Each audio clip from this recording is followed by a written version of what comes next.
एक विशालकाय शाही गुफा जिसके चारों ओर घना जंगल फैला हुआ था। उसके अंदर सिंहासन पर शेर सिंहराज बैठा हुआ था।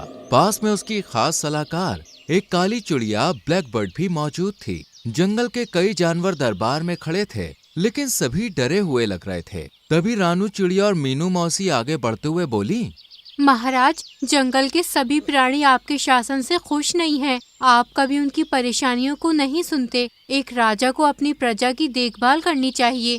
क्या बक रही हो तुम दोनों? मैं जंगल का राजा हूँ। मेरी मर्जी के बिना यहाँ कोई फैसला नहीं होता है। रानू चिड़िया और मीनू मौसी एक दूसरे की ओर देखने लगी। मीनू मौसी ने हिम्मत जुटाकर बोलना चाहा, लेकिन तभी ब्लैक बर्ड बीच में बोल पड़ी। महाराज, ये छोटी चिड़िया आपको भड़काने की कोशिश कर रही है। जंगल में सब कुछ ठीक चल रहा है। आपको इनकी बातों पर ध्यान देने की जरूरत नहीं। शेर की आंखों में घमंड छलक रहा था। हाँ, ठीक कह रही हो ब्लैक बर्ड। जंगल में सब कुछ मेरे हिसाब से ही चलेगा। इतना बोलकर शेर ने गुस्से में पंजा उठाया और दरबार की जमीन पर जोर से पटक दिया। डर के मारे कुछ पक्षी उड़ गए, जबकि अन्य जानवर सहम कर पीछे हट गए। रानू और मीनू को समझ आ गया कि इस समय शेर को समझाना बेकार था। वे चुपचाप दरबार से बाहर निकल गई। कुछ दिनों के बाद जंगल का माहौल बदल गया। हरे भरे पेड़ों की जगह सूखी टहनियां दिख रही थीं। तालाबों का पानी लगभग खत्म हो चुका था। कई जानवर भूख और प्यास से कमजोर दिख रहे थे। दूर एक हिरन बेसुध होकर गिर पड़ा था और कुछ पक्षी व्याकुल होकर इधर उधर उड़ रहे थे। रानू चिड़िया और मीनू मौसी एक सूखी टहनी पर बैठी थीं। वे चिंतित नजर आ रही थीं। रानू, ये सूखा तो बहुत ही खतरनाक है। अगर जल्दी कुछ नहीं किया गया तो जंगल के जानवर ऐसे ही मरते जाएंगे। हाँ, हमें अब कुछ करना ही होगा। अगर राजा अपनी प्रजा की चिंता नहीं कर रहा तो हमें खुद ही हल निकालना होगा। मुझे लगता है कि हमें जंगल के प्राणियों के साथ मिलकर इस समस्या से बचने का समाधान खोजना चाहिए। तुम बिल्कुल सही कह रही हो मीनू मौसी। चलो जंगल के प्राणियों और पक्षियों को एक स्थान पर एकत्रित करते हैं। हम सबको मिलजुल कर ही इस समस्या का समाधान करना होगा। इतना कहकर वो दोनों उड़ गईं। कुछ देर के बाद जंगल के एक छिपे हुए कोने में, जहाँ बड़े बड़े पेड़ झुके हुए थे, बीच में कुछ बड़े पत्थर रखे थे, वहाँ पर हाथी दादा, भालू, कबूतर, चील और चीता वहाँ उपस्थित थे। सबकी आंखों में चिंता झलक रही थी। रानू और मीनू एक टहनी पर बैठ गईं। हम सब इस जंगल में रहते हैं, लेकिन अगर पानी नहीं रहा तो हम जिंदा नहीं रह पाएंगे। हमें कुछ करना होगा। सही कहा दादा। राजा को तो हमारी कोई फिक्र ही नहीं है। मैं तेज दौड़ सकता हूँ। मैं दूर दूर तक जाकर देख सकता हूँ कि कहीं पानी का कोई स्रोत बचा है या नहीं।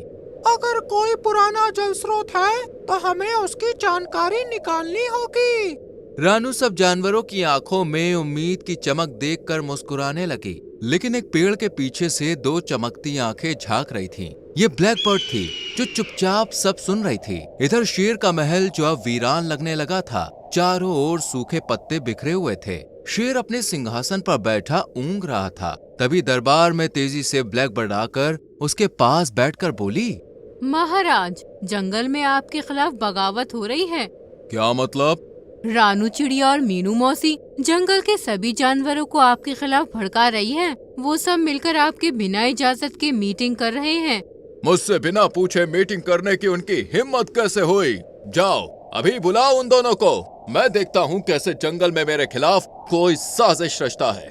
कुछ देर के बाद रानू चिड़िया और मीनू मौसी सहमे हुए शेर के सामने खड़ी थीं। दरबार में अन्य जानवर भी खड़े थे। तुमने मेरी अनुमति के बिना जंगल में मीटिंग क्यों रखी? महाराज, हम जंगल की भलाई के लिए कर रहे थे। सूखा पड़ रहा है, तालाब सूख रहे हैं और जानवर प्यास से तड़प रहे हैं। हमें कोई समाधान निकालना होगा। तुम दोनों खुद को बहुत होशियार समझती हो, लेकिन इस जंगल का राजा मैं हूँ। तुम्हें मेरी इजाजत के बिना कोई फैसला लेने का हक नहीं है। तुमने जिन जानवरों के साथ मीटिंग की, उन्हें लेकर जंगल से दफा हो जाओ। आइंदा यहाँ मत आना। महाराज, हमें एकता में शक्ति का महत्व समझना चाहिए। हम सब मिलकर इस संकट का हल निकाल सकते हैं। बस बहुत हो गया, अब जाओ यहाँ से।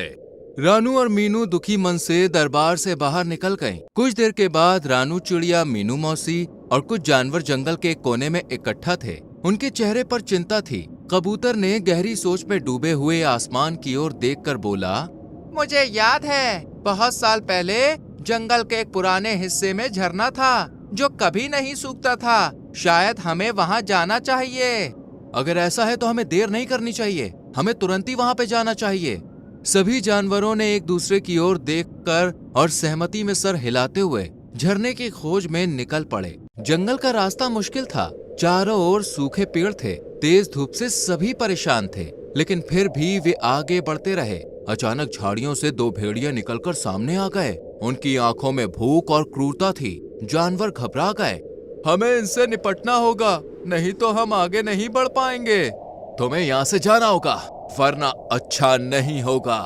भेड़िए कुछ देर गुर्राए, लेकिन इतने जानवरों को देखकर वो वहाँ से भाग गए। सफर जारी रहा। गर्मी बढ़ती जा रही थी। प्यास से जानवरों के होंठ सूखने लगे, लेकिन सभी हौसले के साथ आगे बढ़ते रहे। कई घंटों की मेहनत के बाद घने जंगल के बीच से पानी की आवाज सुनाई दी। रानू चिड़िया चहकते हुए खुशी से बोली, हम पहुंच गए, ये रहा झरना।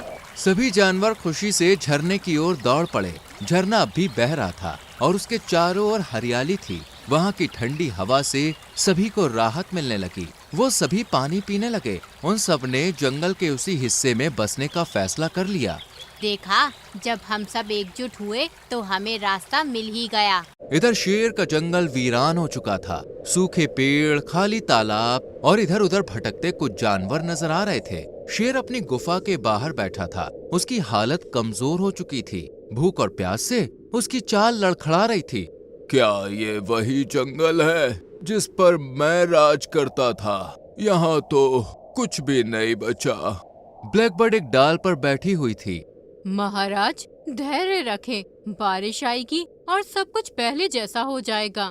शेर ने उसकी ओर देखा, लेकिन इस बार उसकी आंखों में संदेह था। उसे एहसास हो रहा था कि उसने गलती की है। जंगल की वीरानी ने उसे तोड़ कर रख दिया था। आखिरकार उसने खुद ही अपने प्राणियों को खोजने का फैसला कर लिया। शेर कमजोर और थका हुआ भटकने लगा। उसके पैरों में अब ताकत नहीं थी, लेकिन वो हार मानने को तैयार नहीं था। अचानक उसे पानी के बहने की हल्की आवाज सुनाई थी। उसकी आंखों में चमक आई और वो उस ओर बढ़ने लगा। कुछ दूरी पर झरने के किनारे सभी जानवर बैठे थे। वो पहले से ज्यादा स्वस्थ और खुशहाल नजर आ रहे थे। अचानक उन्होंने झाड़ियों में हलचल सुनी।